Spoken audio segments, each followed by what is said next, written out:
ಎಲ್ಲರಿಗೂ ನಮಸ್ಕಾರ. ನಾನು ಹರೀಶ್ ಕುಮಾರ್. ಇವತ್ತು ನಮ್ಮ ಒಂದು ಬ್ಯೂಟಿಫುಲ್ ವರ್ಕ್ಶಾಪ್ ಕನ್ನಡ ನಿತ್ಯೋತ್ಸವ ಕಾರ್ಯಕ್ರಮ ನೋಡ್ತಾ ಇದ್ದೀರಾ. ಈ ಒಂದು ಸಂಸ್ಥೆ, ಹೌದು, ಈ ಒಂದು ಸಂಸ್ಥೆಗೆ ಬಂದಿದ್ದೀವಿ.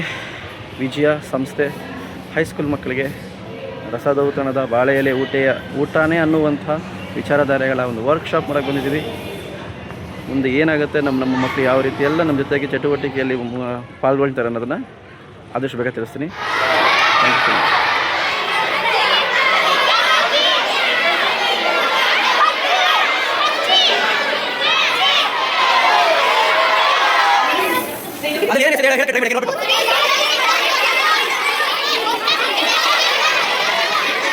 Vai,